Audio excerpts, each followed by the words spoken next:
have arms to Ukraine, yeah, sure. Hopefully I won't have to send very much because hopefully we're going to have it finished. We're looking forward to finishing this quickly. We're not looking forward to sending a lot of arms. We're looking forward to getting the war finished so we can do other things. Trump promised to provide arms to Ukraine just moments before a bitter spat broke out with President Zelensky in the Oval Office. The US president repeatedly claimed that Zelensky was not grateful for the aid provided by his country. You're not acting at all thankful, and that's not a nice thing. This was followed by a shocking move. The Trump administration halted military aid to Ukraine. It should not be that hard a deal to make. It could be made very fast. Now, maybe somebody doesn't want to make a deal, and if somebody doesn't want to make a deal, I think that person won't be around very long.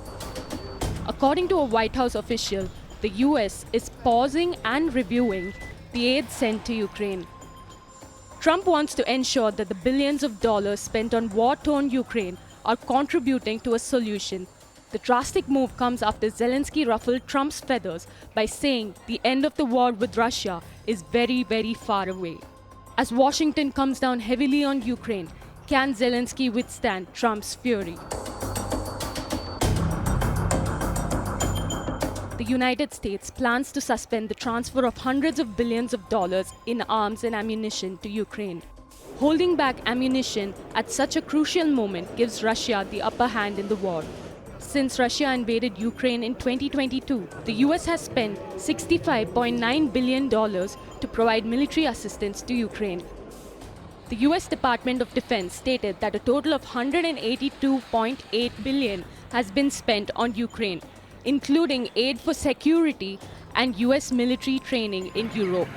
According to the Kiel Institute, a think tank tracking support to Ukraine, the US spent $119.7 billion on aid between January 2022 and December 2024.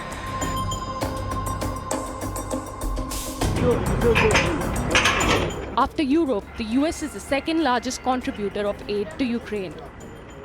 When Ukraine was in desperate need, the US provided weaponry such as Javelin anti-armor systems, Stinger anti-aircraft systems, and the controversial ATACMS missiles. Under the Biden administration, Ukraine also received F-16 fighter jets for aerial warfare. This military aid played a vital role in Ukraine's defense and counteroffensive against Russia. In 2024, Ukraine was given the green light to use the highly debated long-range missiles that can cause severe damage. These missiles can strike targets nearly 322 kilometers away, helping Ukraine advance steadily in the Kursk region. According to a Ukrainian official, without the US's support, Ukraine would have lasted only 6 months in this brutal war.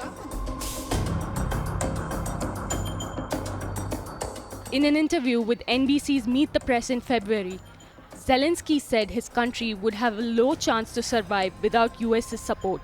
And he was right. The United States is the only nation providing an enormous amount of aid to Ukraine. Without US military assistance, Ukraine would be crippled on the battlefield. But that's where European nations have a role to play. Europe can swoop in and support Ukraine, but it won't match the extent of the US commitment. In addition to providing military aid, Washington has supplied crucial intelligence to help Ukraine fight Russia. While European nations pledged more aid to Kyiv during the London summit, they will never be able to match the level of support the US has provided.